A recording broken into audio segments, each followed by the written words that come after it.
Anime is in a crisis. I'm sure you've heard this multiple times from multiple different sources. And the funniest part is that it's for different reasons. Uh, but, they all kind of come down to one simple thing, in my opinion, at least. It seems like people really enjoy thinking about how, like, everything they love just ending, right? And it's sort of because of, well, at least here in the West, I mean, it's sort of just because of the world climate now, if you ask me. Like we want to project the crisis we feel like is going on in our own lives onto the the industry that we love so much that creates our entertainment. You see, we want to feel like there's that kinship there when really the situation's totally different. We feel an obligation to forge this cultural bond with them based on the trauma we're escaping from by enjoying the media. So it's a little like, maybe you should check out what the actual situation in Japan is like. I mean, whatever. They might not they might also be unsafe due to war and shit, but it's cool framing is what I'm getting at. It's just a way to feel like there's more of a narrative going on with the hobby of watching anime, really. We're taking it and we're dramatizing it a little bit. There are definitely problems. Like, it's not that there's no problems at all. It's just that, like, we look at it like it's not still like a multi-million-dollar industry that will not die because it's slowly gaining more and more global appeal. So we don't want to forget that. But what I think is so funny about all of this is the exact type of thing Yoji Enokido was talking about when he was referring to why Fulikuli is an anime for the millennium. So he uses the Y2K scare as an example. And what it shows is how, like, the end of the world and all these Armageddon stories, are coming up around this time because we all feel like the world is actually going to end in 2000. And then 2000 hits and Fulikuli comes out and everyone's just relaxing away. But what he's getting at is how we process world events through these fictional avatars and then use the ones that touch us the most deeply, the ones that we really end up identifying with in the end. We use those like sort of as a crutch on which we navigate life. We take those stories, we take what we've heard that's, affected us the most. For some people it's religion, I guess, that type of thing, but maybe not that far, with fiction. It's sort of a toss-up. It depends on who you ask. But Enokido would go even further with this, saying that things like childhood and gender are stories, stories that we need to hang on to in order to survive. And to a point, I kind of see how that's true. We develop narratives around it. Like, whether you think, whatever you think about gender, there is a story there when you just think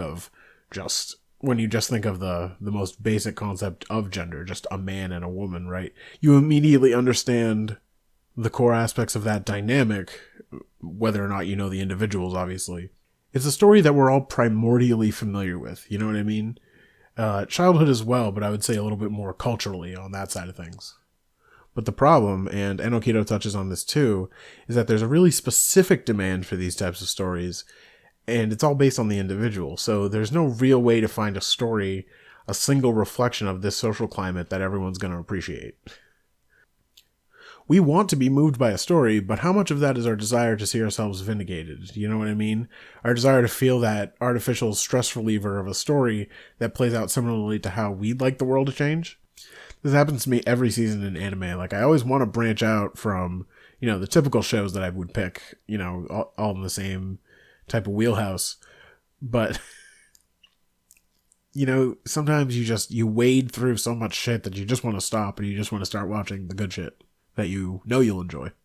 But I think we're all familiar with that kind of requested lie. It's something you understand when you grow up with manga, anime, and video games your whole life, and that's why it's appealing.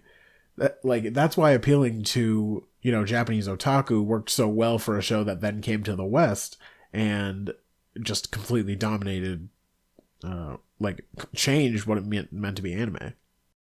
And that's why appealing to Japanese otaku worked so well for a show as a crossover hit for adolescents in America in 2003. In Fulikuli, you've got Haruko, who's just this really selfish woman, but it's who she's selfish to that makes it okay, you know, for that type of viewer. You have Medical Mechanica, who's basically just the rules, the boss on a surface level, and, you know, you just want her to basically subvert them at every chance and take them down because, you know, how dare they iron out those wrinkles, you know, fuck them. But the meaning I find in that influence really has to do with being able to succeed at choosing your own path, you know what I mean? So that's something I always appreciated about Haruko, even when it just does come off as selfishness. You know, I use that selfishness to sort of explain my more positive attitude about it. So if you're like me, who's like wringing his hands over the Fulikuli sequels and thinking about what these 2 extra seasons are going to say, you know, are going to add to the artistic statement of Fulikuli, then you probably have that type of requested lie about Fulikuli, like that aspect of the story that you're allowing into your own world, you know what I mean? And it's not necessarily a bad thing. You just have to make sure you're keeping you just have to make sure you know the line between fantasy and reality, like Mamimi. So anime's in a crisis. Whether that's true or not, I think people are just going to look at it that way because that's the lie, that's the narrative they're requesting, you know? And I'm not trying to say that they're being dishonest about that or anything.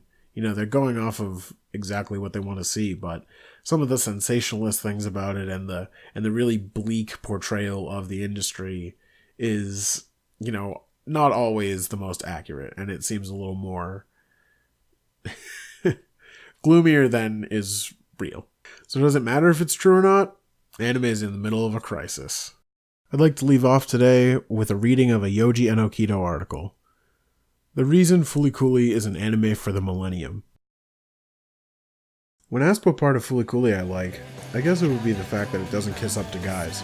There's excessive service used to draw out the main themes, but additional pleasure value is excluded. This may sound like a bit of a contradiction, but that's how it feels. That's director Kazuyo Tsurumaki's style, and it seems to be his lifestyle as well. Director Tsurumaki is a trailblazer seeking to write fictional themes for this day and age. Fiction is always imaginary, but within that framework it's equipped to simulate the structures of its themes. It doesn't matter if the content is completely absurd, rather it's this surface absurdity with which we compete for. However, there is only one thing that must not be a lie, a creator's wish to express a theme. That's what I think. 1999 was a time when people enjoyed stories about Armageddon and the destruction of the human race. People need stories as a sort of operating system that stylizes life. Things like legends, religion, gender, history, childhood, or video games. So are these lies?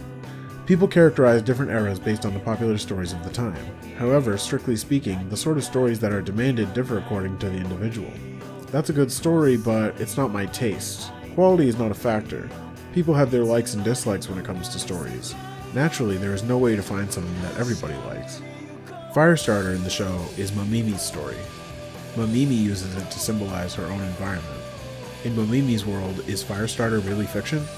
It's more accurate to say that fiction is a requested lie, rather than an accepted lie. So what about the millennium? I'm not really sure, but writers keep asking about it. Like, is there a meaning to releasing this title in 2000? When we were making this, it ended up being made in 2000. No. There must be a wish for everyone to be asking the same thing. Everyone is hoping that this is a millennium anime limited to 2000.